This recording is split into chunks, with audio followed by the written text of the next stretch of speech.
저희가 에스라 바이블 컨퍼런스 후속으로 계속해서 마가복음의 말씀을 여러분과 이어서 나누고 있습니다. 지난주에는 더러운 귀신에 대한 말씀을 나누었습니다. 이 마가복음은 귀신을 향해서 악한 귀신이라고 표현하기보다 더러운 귀신으로 강조했다는 것이 좀 독특한 면이었었죠. 더럽다는 것은 부정하다는 표현이었습니다.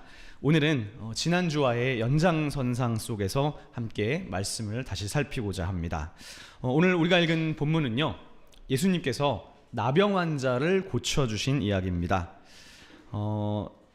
저는 오늘 본문을 보면서 언젠가도 한번 이야기 나누었던 적이 있었는데요. 코로나 시대 전염병 시대를 추억하게 되었습니다. 여러분 기억나시나요? 벌써 코로나가 우리의 일상을 뒤흔든 지가 6년이나 지났습니다. 당시에는 코로나로 확진 판정을 받으면 일주일을 격리했어야 했었죠. 특히 완전 초창기에는 근처 병원으로 옮겨져서 사회로부터 격리가 되었어야 했습니다. 나중에는 환자가 너무 많아져서 병원에 자리가 없어서 집에서 자가 격리를 했었죠.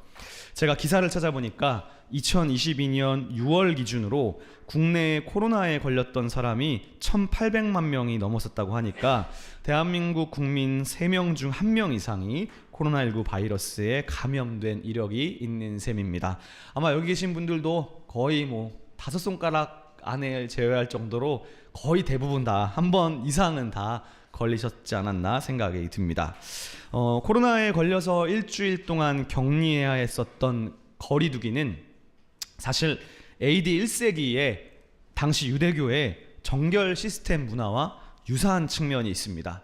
레위기 13장에 따르면 나병이라는 전염병의 확진 판정을 받으면 그 사람은 7일 동안 사회에서 격리했어야 했기 때문입니다. 코로나와 비슷하죠.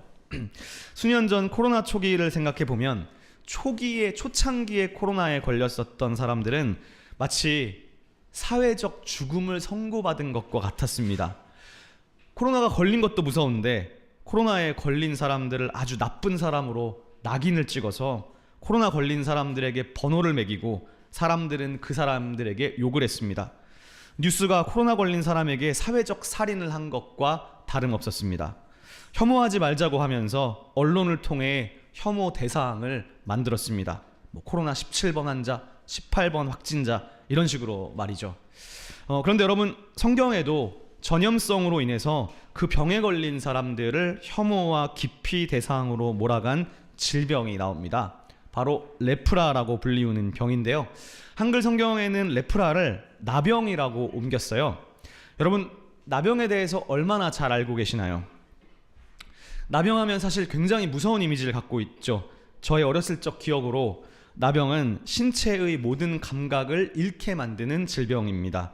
그래서 코가 문드러지고 귀가 없고 손이 없고 그런 기억이 있습니다. 특히 나병은 전염력이 매우 강해서 환자들을 따로 격리해야 하는 병입니다. 그런데 나병, 다른 말로는 한센병이라고 불리우는 이 병은 사실 일반적으로 사지를 잃게 만드는 결과를 초래하지는 않는다고 합니다. 그리고 나병은 대중들이 생각하는 것과는 다르게 전염성이 아주 강하지는 않다고 합니다. 즉 우리의 편견이 사실 많이 들어있는 셈이죠. 그런데요, 더 근본적인 문제가 있어요. 성경에서 나병이라고 번역된 헬라어는 레프라라고 하는데 이 병이 성경학자들에 의해서 오늘날 우리가 부르는 나병이 아닌 것으로 밝혀졌기 때문입니다. 그래서 저는 오늘 설교에서 나병이라고 말하지 않고 그냥 원문의 낱말 그대로 레프라라고 한번 칭해 보겠습니다. 레프라의 한글 성경 번역 역사를 살펴보면 제가 언젠가도 한번 지나가면서 이야기를 해드렸던 적이 있었던 것 같은데 성경 번역 역사를 살펴보면 흥미로운 점이 발견됩니다. 우리말 성경의 최초의 번역본이 예수 성교 누가복음 전서인데 이 한글 성경은 1882년에 번역됐습니다. 여기에서 이 5장에 보면 레프라를 백나풍으로 번역을 했습니다. 이 백나풍이라는 말은 한방에서 백반을 가리키는데, 이 백반이라는 말은 국어사전을 찾아보니까 피부의 한 부분에 색소가 없어져서 흰색 반점이 생기는 병입니다. 그래서 초기의 한글 성경 번역본에서 백납풍은 레프라라는 원어의 한 측면을 담고 있는 괜찮은 번역이었습니다. 그런데 1885년 이수정이 일본에서 번역한 신약 마가복음전서에서는 레프라를 문동병으로 번역을 했습니다. 이수정의 마가복음은 1885년에 미국인 선교사 언더우드가 조선으로 입국할 때 가지고 온 성경이었거든요. 그리고 나서 1911년에는 최초의 우리말 성경 66권이 한글로 완역이 되었는데, 이 레프라를 문동병으로 번역을 했습니다. 그리고 1961년에 성경 개역 한글판이 나왔는데 거기서 문둥병이 되었고요. 그리고 개역 한글을 개정한 개역 개정판 성경이 1998년에 나왔습니다. 여러분이 지금 가지고 계신 성경인 거죠. 그런데 개역 개정으로 업데이트하던 90년대 후반에는 문둥병과 문둥이라는 말을 사회에서 비하어로 규정을 했어요. 당시에는 나병이라는 말이 사회적으로 통용되고 있었기 때문에 개역 개정판에서는 레프라를 문둥병이 아닌 나병으로 번역을 했습니다. 그러나 이 레프라는 중요한 번역 전환점이 있었는데, 그게 뭐냐면요, 새번역 성경이었습니다. 새번역이 레프라를 문둥병도 아니고 나병도 아닌 악성 피부병으로 번역했기 때문입니다. 사실 이제 성서학계에서는 레프라가 더 이상 나병을 가리키는 것으로 거의 보지 않습니다. 다만 고고학적으로도 또 문헌적으로도 이 나병이라는 것 자체가 레위기가 기록되던 시대에는 존재하지 않았던 질병이고, 지중해 세계에서는 기원전 3세기 이전에는 나병이 존재했다는 확실한 증거가 현재까지도 희박하답니다. 그래서 2021년부터 새롭게 번역된 성경 중에서요, 여러분 많이 가지고 계신 새한글 성경은 레프라를 나병으로 옮기지 않고요, 심한 피부병이라고 번역을 했습니다. 그렇다면 이 레프라는 어떤 병이었을까? 헬라어 사전을 제가 찾아보니까요, 사실 경미한 피부 질환, 건선, 습진, 괴혈병과 같은 여러 피부와 관련된 증상을 가리키는 말로 사용됐습니다. 그러니까 병 자체로만 놓고 보면 전염성이 좀 있는 피부병 정도라고 할 수 있는 거죠. 그러나 당시 유대 정결 체계 안에서 레프라는 단순한 피부 질환으로 여겨지지 않았어요. 죽음의 세력이 한 사람의 몸에 침투한 것으로 여겼습니다. 오늘날과 같은 의학이 발달하지 않았기 때문이었겠죠. 그래서 예수님 당시 유대 도시에는 레프라에 걸린 사람들을 위한 격리구역이 따로 마련되어 있었습니다. 그들이 도시에 출입하지 못하도록 통제했습니다. 타인과의 접촉을 통해 이 종교적, 의식적 부정함이 전파되는 것을 막으려 했던 거죠. 그리고 레프라에 걸렸던 사람들은 정결 예식을 거쳐야만 다시 성내로 들어갈 수가 있었습니다. 1947년에 사해 근처에서 발굴된 쿰란 문헌 중에서요, 성전 두루마리라는 문헌이 있는데 거기에 이런 내용이 나온다고 해요. 그 문헌과 사람들이 당시 주고받던 편지가 남아있는데 이런 내용이 있습니다. 사람들이 레프라에 걸린 자들을 너무 허술하게 취급한다.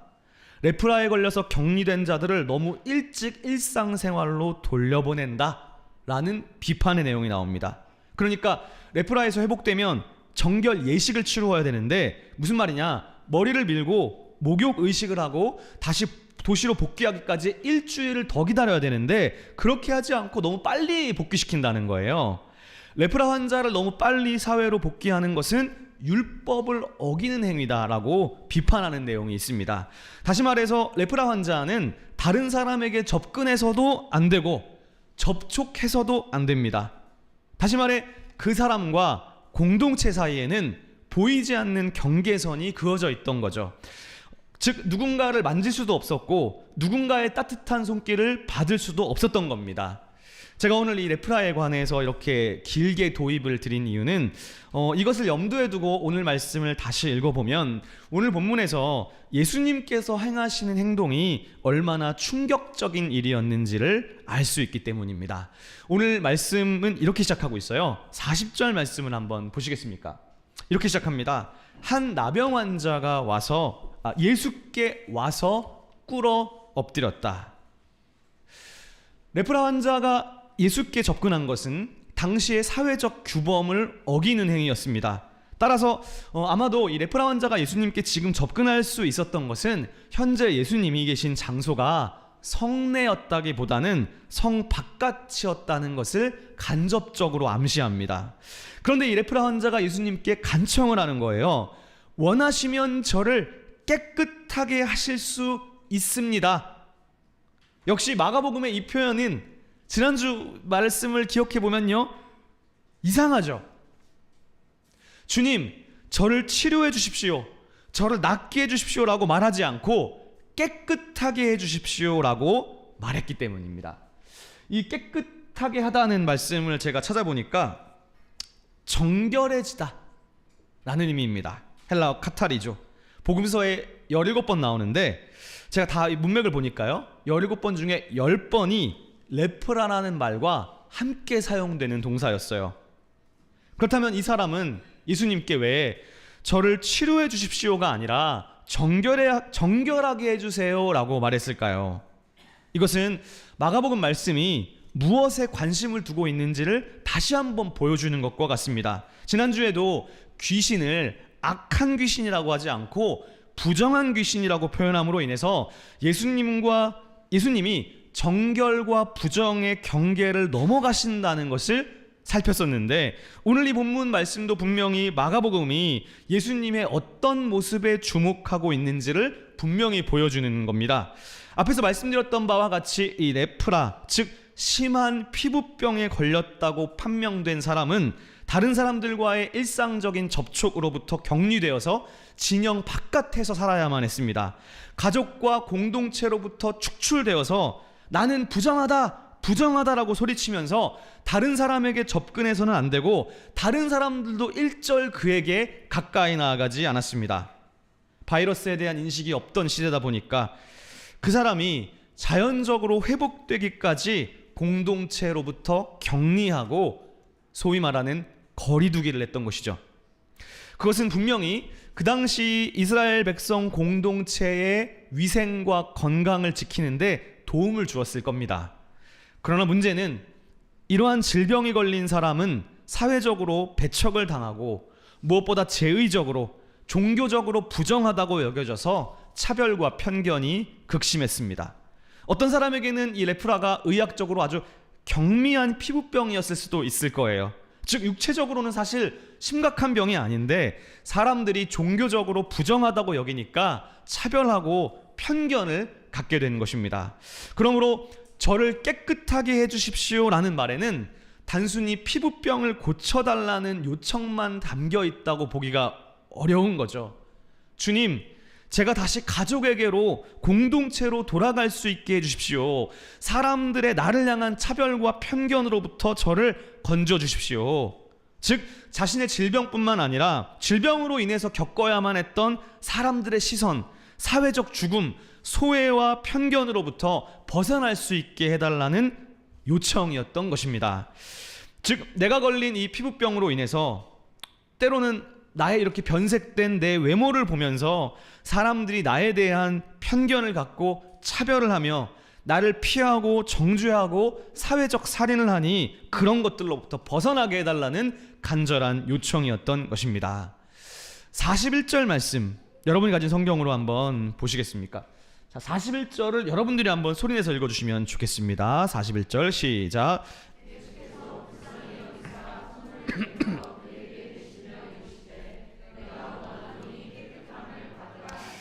아멘. 여러분 이 말씀 그냥 지나치면서 보시지 마시고요. 특별히 예수님의 이 행동을 나타내는 구절이지만 이 행동의 순서에 주목해서 보시기 바랍니다. 예수님은 이 심한 피부병에 걸린 사람을 사실 말씀만으로도 낫게 하실 수 있습니다. 실제로 예수님이 말씀만으로 거리가 떨어져 있는데도 고친 사람들이 복음서에 많이 나오죠. 지난주의 경우를 생각해 보십시오. 수로보니게 여인의 딸에게 찾아가서 고치신 게 아니라 어머니가 예수님께 혼자 왔고 예수님 말씀만으로 멀리 떨어져 있음에도 고치셨었거든요. 그런데 여기서는 마가복음이 예수님을 어떻게 표현하는지 이 순서를 주목해 보십시오. 예수님의 반응은 가장 먼저 내적으로 마음 아파하셨습니다. 이 불쌍히 여기다라고 번역된 이 낱말의 기본 의미는 함께 아파하다, 깊이 공감하다 라는 의미입니다. 예수님이 가장 먼저 그 사람에게 보이셨던 반응은 레프라 환자가 겪고 있던 그 아픔을 함께 내적으로 아파했다는 것이고 그 아픔에 우리 주님이 공감하셨다는 겁니다. 이 낱말 헬라어로 스플랑크 니조마이라고 원형이거든요. 그런데 마가복음에 딱 4번밖에 안 나와요, 이 동사가. 그런데 이 공감하다, 불쌍히 여기다가 예수님을 주어로 사용할 때는 모두 다 예수님이 누군가를 치유하시거나 가르치실 때, 백성들을 바라볼 때 품으신 예수님의 태도와 관련됩니다. 예수께서 사람을 고치시고 정결하게 하시고 가르치시고 먹이신 이유, 즉 우리 주님의 기본적인 성품은 사람을 불쌍히 여기시는 마음, 다시 말해 타자의 고통과 아픔에 먼저 공감하시고 아파하시는 마음이라는 겁니다. 만약 보통 사람이었다면 어떻게 했을까요? 아니, 레프라 환자가 어디라고, 여기가 어디라고 오는가, 여기가 어느 안전이라고 오는가, 너 때문에 나까지 부정해지면 어쩌려고 지금 여기까지 왔어 하면서 그를 피하거나 정죄하거나 멀리 떨어지라고 소리쳤을 것입니다. 그러나 예수님은 달랐습니다. 사람들은 그의 부정함을 먼저 보았지만 주님의 첫 번째 반응은 스플랑크 니조마이, 그의 외모를 보시기 전에 그가 겪는 아픔을 먼저 보시고 그 고통에 공감하시는 하나님이셨습니다. 즉 이 사람이 가진 부정함에 대해서 주님은 정죄하지 않으셨습니다. 오히려 그가 오랫동안 겪어왔던 외로움과 소외, 아픔에 대해 함께 아파하십니다. 생각해 보십시오. 예수님이요, 나사로가 죽었을 때 가장 먼저 보였던 행동이 무덤 앞에서 눈물을 흘리시는 모습이었거든요. 이것이 예수님의 기본적인 마음입니다. 여러분, 우리도 때때로 나 자신이 부정하다고 여겨질 때가 있지 않습니까? 혹은 내가 너무 연약하고 보잘것없다고, 때로는 더럽다고, 내 생각이 더럽다고 느껴질 때도 있습니다. 그럴 때 가끔 이렇게 생각할 수 있죠. 나 같은 사람이 어떻게 교회 가겠는가? 내가 어떻게 염치 없이 하나님께 나아갈 수 있을까? 내 과거와 내 살아온 내 생각을 내가 아는데 내 모든 걸 아신다는 하나님께서 이런 나를 과연 받아주시겠는가? 그러나 오늘 말씀을 주목해 보십시오. 우리가 연약한 모습, 있는 모습 그대로 주님 앞에 진실된 마음으로 나아갈 때 주님의 첫 번째 반응은 정죄가 아니었습니다. 주님은 우리의 연약함을 아시고 우리 아픔에 함께 아파하시며 가장 먼저 공감하십니다. 내가 어떤 시간을 지나왔는지, 얼마나 오랫동안 내가 홀로 견뎌왔는지를 주님은 다 알고 계시고 함께 공감하시며 먼저 아파하십니다. 이 주님의 공감하시는 성품이 얼마나 저에게 위로가 되는지 모릅니다. 한편 저는 오늘 예수님의 모습을 보면서 제 자신이 부끄러워졌습니다. 여러분도 혹시 그러신지 모르겠지만 우리는 누군가가 때때로 어떤 어려움을 겪거나 문제가 당했다는 소식을 들을 때에 그 사람의 아파하는 아픔을 헤아리기보다 사실 먼저 원인을 따질 때가 많기 때문입니다. 그러게 왜 그런 선택을 했어? 처음부터 조심했어야지. 제가 머리형이어서 그런가 봐요. 그래서 저는 오늘 이 말씀이 더 많이 이입이 됐거든요. 누군가가 넘어지고 실패했을 때 그 사람이 얼마나 아픈지를 묻기보다 무엇을 잘못했는지부터 우리는 쉽게 판단하려고 합니다. 우리는 상대방의 사정을 다 알지도 못하면서 쉽게 평가하고 쉽게 정죄할 때가 많습니다. 사실 생각해보면 우리 자신도 얼마든지 넘어질 수 있고 같은 실수를 할 수 있는 연약한 사람이잖아요, 사실. 그런데 마치 우리는 나 자신은 절대로 그런 행동과 그런 일을 겪지 않을 사람처럼 다른 사람을 판단합니다. 즉 우리 인간은 공감하기보다 정죄하기 쉬운 사람들입니다. 그러나 오늘 주님께서 가장 먼저 보이신 반응은 그 사람의 아픔에 먼저 공감하셨다는 겁니다. 피부병이라는 육체적 아픔뿐만 아니라 그로 인해서 그가 겪고 있는 소외, 외로움에 함께 아파하십니다. 그런데요, 예수님은 함께 아파하고 공감하는 데만 그치지 않으셨습니다. 오늘 성경을 보니까요, 오늘 본문에 나타난 예수님의 행동을 제가 순서대로 한번 살펴보려고 말씀드렸는데, 화면을 보시면 주님께서는 먼저 불쌍히 여기셨어요. 그의 아픔에 공감하신 거잖아요. 그리고 그 다음 행동이 뭐냐? 그를 향해서 손을 내밀어서 그 사람의 몸에 접촉했다는 거예요. 예수님의 이 행동은 정말로 놀랍습니다. 왜 그러냐? 당시에는 부정한 자에게 손을 대어 접촉하는 것이 금지되어 있었기 때문입니다. 또 놀라운 것은 지금까지 주님께서는 귀신을 쫓아내거나 병자들을 고치실 때 많은 경우에는 말씀만으로도 고치셨었기 때문이죠. 그런데 오늘 주님은 그 레프라 환자에게 굳이 손을 대셨습니다. 다시 말해 치료하시기 전에 먼저 접촉을 했다는 겁니다. 당시 유대교 정결법 시스템에서 레프라 환자와 접촉하면 어떻게 되나요? 그 사람의 부정이 접촉한 사람에게도 전염되는 것으로 여겨졌어요. 레위기의 규정이기도 하죠. 그러니까 예수께서 이 사람에게 손을 대시는 순간 예수님도 부정해지는 거예요. 다시 말해 예수님의 이 행위는 당시 유대교 정결법과 정면으로 충돌하는 행위였던 겁니다.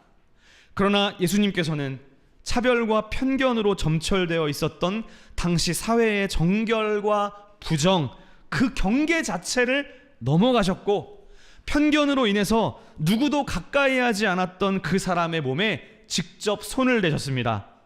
왜 그러셨을까? 한 주 동안 고민했는데 이 사람에게는 병을 고치는 말씀뿐만 아니라 따뜻한 손길도 필요했기 때문은 아닐까요? 어쩌면 그는 레프라에 걸린 이후에 단 한 번도 누군가의 따뜻한 손길을 받아보지 못했을 겁니다. 가족도 친구도 그 누구도 그의 손을 잡으려 하지 않았습니다. 그런데 예수께서는 그에게 손을 내미신 거죠. 사람들이 오랫동안 그어놓았던 경계선을 주님은 넘어가신 겁니다. 너는 여전히 존귀하고 사랑받아야 할 하나님의 자녀야 라는 것을 직접 손으로 만지시며 그분의 사랑을 표현하시고 주님의 사랑을 나누어 주신 것입니다. 그리고 이어서 말씀하십니다.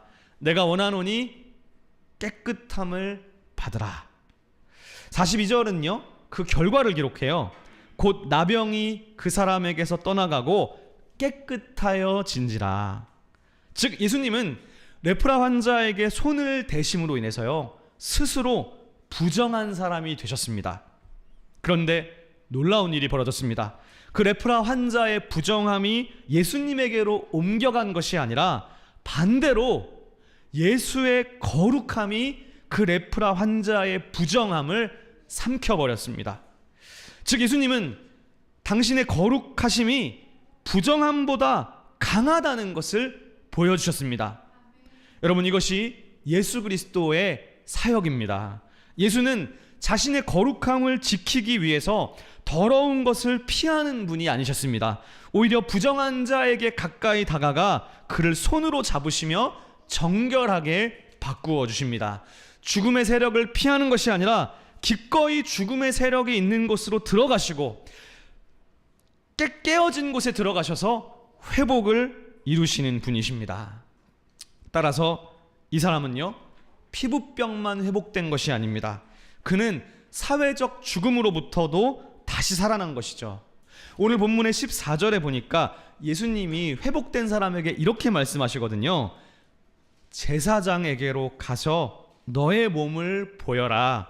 그리고 정결의식에 필요한 예물을 바쳐라. 여러분, 예수님의 이 말씀은 두 가지 함의가 있어요. 첫 번째, 예수님은 그 사람이 다시 공동체로 돌아가도록 도우신 겁니다. 즉, 제사장에게 공식적인 정결 판정을 받아야만 가족에게로 돌아갈 수 있었는데, 예수님은 피부병만 고쳐주시고 돌아가신 것이 아니라 그가 다시 사회로 공동체로 복귀할 수 있는 공동체적 회복의 길까지 열어주신 것입니다.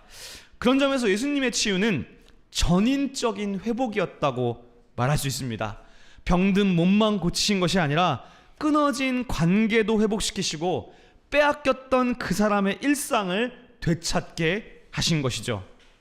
두 번째로요, 예수님은 율법을 무시하시는 것이 아니라 율법을 온전히 이루셨습니다. 예수님이 그 사람에게서요, 너 제사장에게로 가서 네 몸을 보이고 정결 예물도 바쳐 라고 하신 말씀을 통해 우리가 뭘 알게 됩니까? 예수님은 율법을 어기려는 생각이 전혀 없었다는 거예요.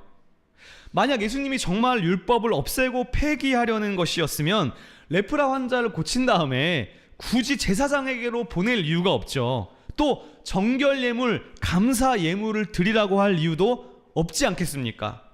예수님께서 레프라 환자에게 손을 대신 행동은 당시 사람들이 이해하고 적용하던 율법을 어긴 것처럼 보입니다. 겉으로 보기에는 예수님의 행동이 율법과 충돌하는 것처럼 보입니다. 그러나 여러분, 예수님은 율법을 무시하신 것이 아닙니다. 사실 예수님은 마태복음 5장에서 그 유명한 말씀하셨잖아요. 내가 율법이나 선지자를 폐하러 온 줄로 생각하지 말라. 폐하러 온 것이 아니고 율법을 이루려 함이니라. 더 잘 번역하면. 그러므로 율법의 문자적 의미를 지킨다는 이유로 고통받는 사람을 외면한다면 율법의 문자는 붙잡았을지 몰라도 율법에 담긴 진짜 하나님의 뜻은 놓치는 것입니다. 예수님은 율법을 어기신 것이 아니라 율법이 궁극적으로 지향하는 생명과 정결과 회복을 완성하셨습니다. 그래서 제사장에게로 가라고 하셨고 율법에 따라서 감사 정결 예물을 드리라고 말씀하신 것입니다. 여러분, 주님은 말씀만으로도 얼마든지 병자를 고치실 수 있으셨습니다. 그러나 이 사람에게는 그렇게 하지 않으시고 의도적으로 손을 내밀어 그의 몸에 직접 대셨습니다. 그런데 보니까 이런 모습이요, 여기에만 나타나는 예수님의 모습은 아니더라고요. 누가복음 17장에 보면요, 무려 10명의 레프라 환자가 나옵니다.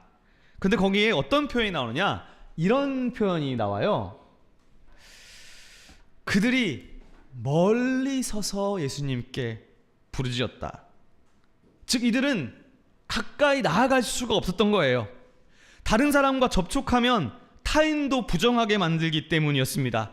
그래서 이들은 예수님께 가까이 나아갈 수는 없었지만 멀리서나마 예수님을 보고 부르짖으면서 소리치면서 예수께 도움을 요청했던 것이죠. 마태복음 26장에도 레프라 환자가 나와요.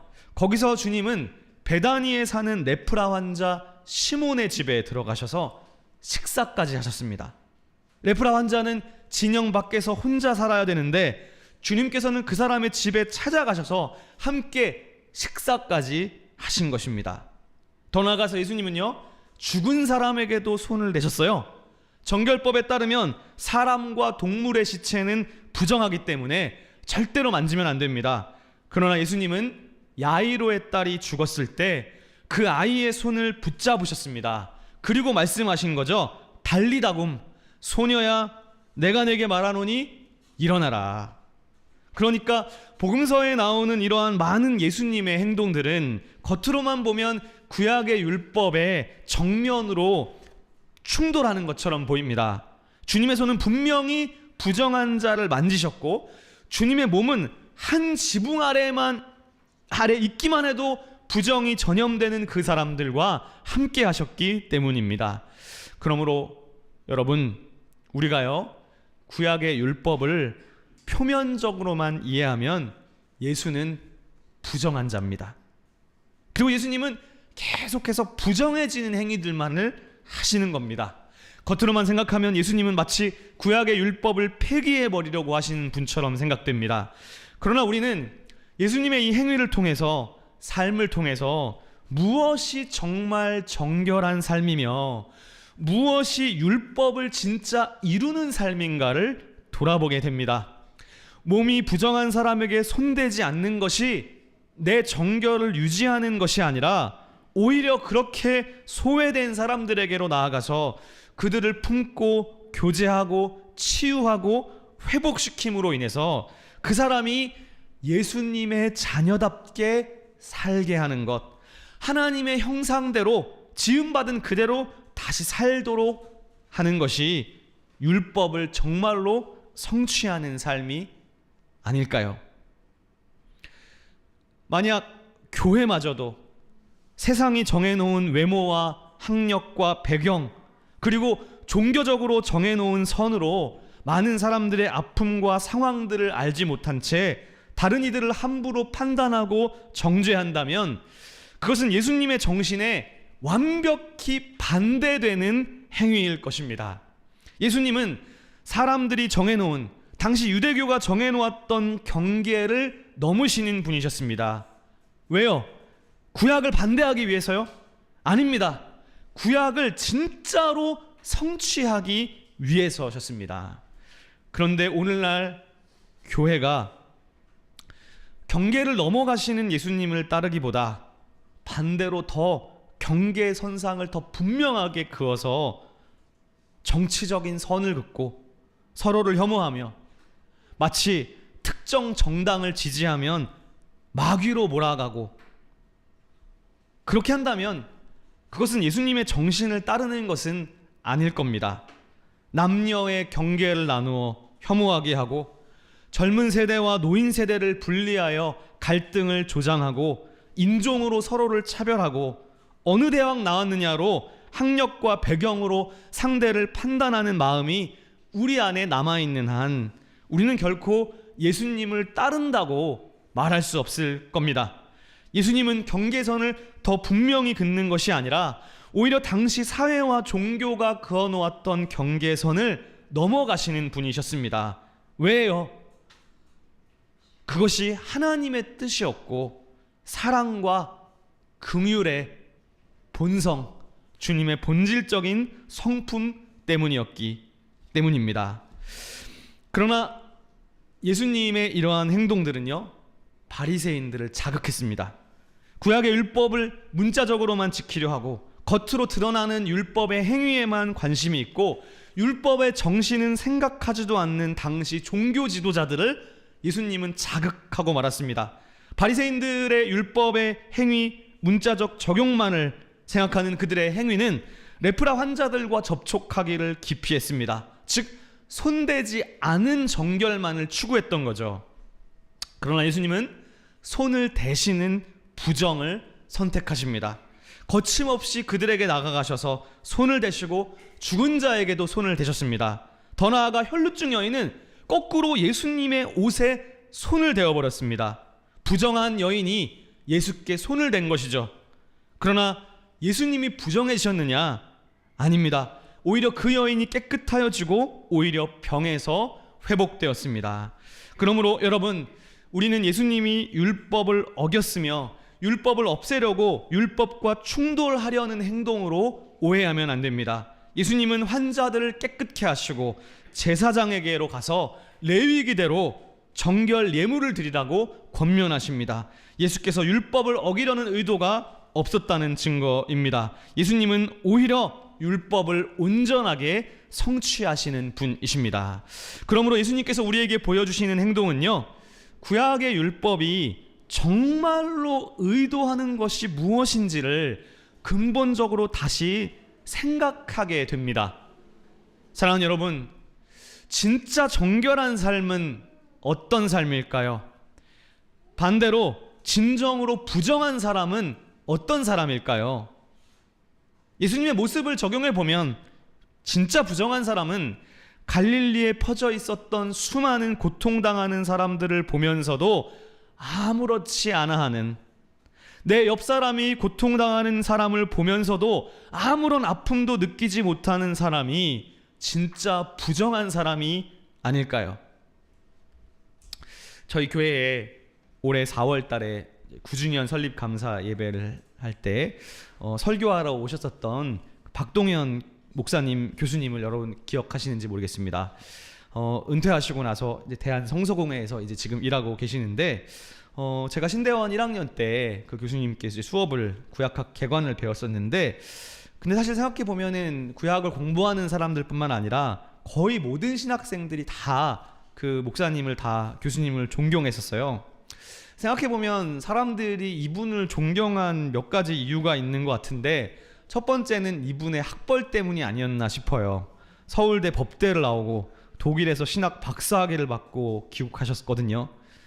사실 우리는 다 학벌의 노예잖아요. 나는 학벌이 없는데 저분 학벌이 좋으니까 보고 존경할 수 있죠. 근데 교수님께서 수업 시간에 어느 날 신학생들에게 이런 얘기를 하신 적이 있었거든요. 근데 사실 이제 이분은 교수가 되시기 전에 유학을 마치고 오셔서 전라도의 시골에서 오랫동안 산골 교회 목회를 하셨어요. 교회 교수는 나중에 되신 거예요. 그러니까 어떻게 보면 누가 봐도 되게 학벌이 좋은 분이 산골짜기 교회에 20명도 채 되지 않는 노인들만 계셨던 교회를 오래 섬기셨던 거죠. 그런데 이제 교수님이 수업 시간에 이제 이런 말씀을 해주셨어요. 여러분, 신학 공부하기 위해서 목회자가 되기 위해 신학교에 오지 않았습니까?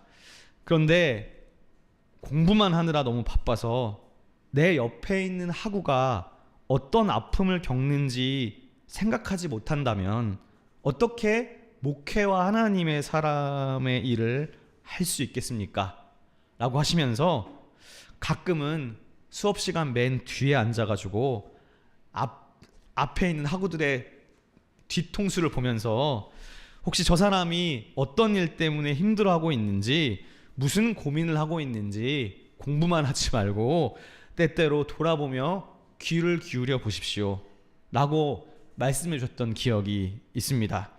어떻게 보면은 신학생들에게 신학 공부도 중요하지만 그 전에 먼저 성도가 되어야 한다는 교훈으로 들렸던 것 같습니다. 여러분, 에바콘 때 우리가 읽었던 마가복음 5장 기억나십니까? 군대 귀신이 들려서 고통당하던 사람을 예수님께서 귀신을 쫓아내 주셨잖아요. 그런데 그 지역 사람들은 그 사람이 회복된 것을 보고도 전혀 기뻐하지 않고 오히려 그 일로 말미암아 내 재산, 내 돼지떼, 내 돈을 잃어버렸다고 예수가 떠나가기를 원했습니다. 사실 그런 사람들이야말로 부정한 자요 죽은 자이며 귀신 들린 자가 아니겠습니까? 그들은 한 영혼의 구원보다 자신의 물질적 손해가 더 중요했고 결국 예수님을 향해서 떠나달라고 요청을 했습니다. 누가 정말 부정한 사람인가? 그런 점에서 예수님의 행동은 율법을 폐하시는 행동이 아닙니다. 오히려 예수님의 행동은 율법이 정말로 지향하는 그 율법을 성취하신 행동입니다. 사랑하는 성도 여러분, 예수께서는 오늘 이 말씀을 통해서 그리스도인들이 이 땅에서 참으로 정결하게 살아가는 삶이 무엇인지를 삶으로 보여주셨습니다. 우리가 열심히 성경을 공부하고 때로는 뜨겁게 기도하고 종교 열심을 내면서 나의 힘듦, 나의 고난, 내가 작은 손해를 보는 것에서는 주여를 외치면서 바로 내 옆에 있는 다른 지체의 아주 작은 아픔에 공감하지 못한다면 그 사람은 결코 진정으로 말씀을 지키고 성경을 바르게 아는 사람은 아닐 것입니다. 하나님의 백성답게 구별되어 산다는 것은 세상으로부터 타인을 밀어내는 삶이 아니라 세상이 외면한 사람조차 품어 가는 것입니다. 우리가 율법의 성경의 문자를 지킨다고 하면서 실상 율법의 정신을 잃어버린다면 우리의 신앙은 외식적인 종교 행위로 전락하고 말 것입니다. 야고보서는 이렇게 말씀해요. 하나님 아버지 앞에서 정결하고 부정하지 않은 경건은 고아와 과부를 그 환난 중에 돌보고 또 자기를 지켜 새 속에 물들지 아니하는 그것이니라. 마지막으로 여러분과 찬양 하나를 나누고 싶습니다. 몇 년 전에 유행했던 복음성가 찬양 중에서 공감하시네라는 노래가 있었는데 여러분 아실지 모르겠습니다. 인터넷에서 이 노래의 가사를 두고 갑론을박이 있었습니다. 이게 무슨 찬양 가사냐, 이건 찬양이 아니다, 막 비판하고 난리가 났습니다. 저는 아주 자세히 들어가 보진 않았는데 보는 것만으로도 별로 기분이 안 좋아서 그러나 사실 저는 그 논쟁을 보면서 생각이 좀 달랐어요. 노래에 이런 가사가 나옵니다. 주님이 우리의 아픈 마음을 아시네, 가까이서 우리의 아픔에 공감하시네. 우리 가운데 찾아오셨던 그 주님이 우리의 모든 상황에 공감하시네. 저는 이 가사를 보면서 마가복음에서 여러 번 말하는 스플랑크 니조마이, 레프라 환자를 불쌍히 여기시고 가장 먼저 그의 아픔에 공감하시는 예수 그리스도를 떠오르게 되었습니다. 이 가사는 마가복음을 읽어보면 가사 전체가 마치 마가복음의 예수를 노래한 것처럼 생각이 됩니다.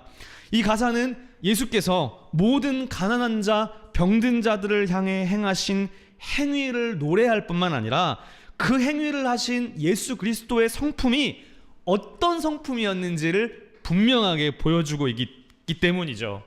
여러분, 찬양이라는 게 뭔가요? 찬양의 정의는요, 하나님이 행하신 일을 말하거나 하나님의 성품을 이야기하는 것이 찬양입니다. 시편의 시인들은 하나님이 행하신 일을 입으로 말합니다. 칭찬하는 거죠.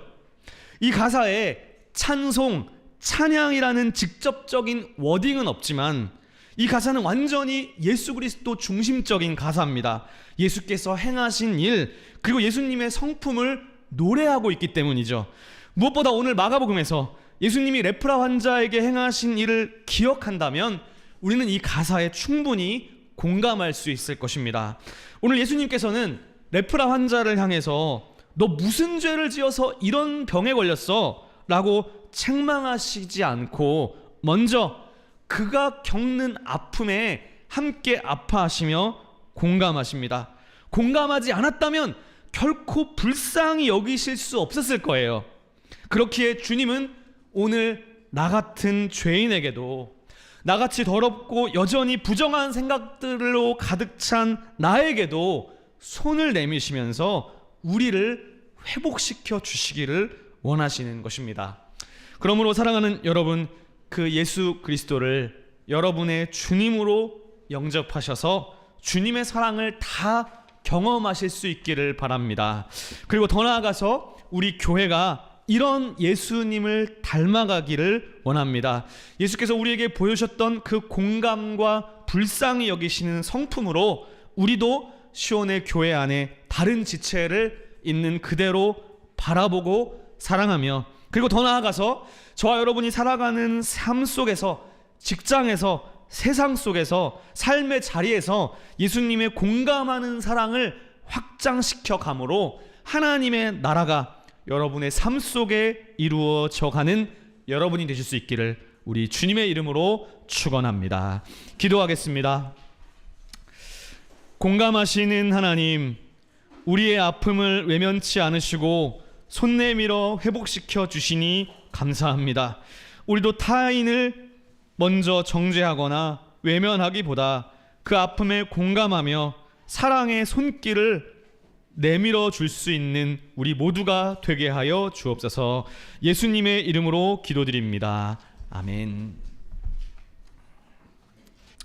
이제는 주 예수 그리스도의 은혜와 하나님의 사랑과 성령의 교통하심이 이 시간 주님의 말씀을 듣고 예수 그리스도를 닮아 함께 다른 이를 향해 아파하고 공감하며 함께하기를 다짐하는 주의 모든 사랑하는 백성들 머리 위에, 그리고 이 나라와 민족 위에 지금부터 영원토록 함께하시기를 간절히 축원하옵나이다. 아멘.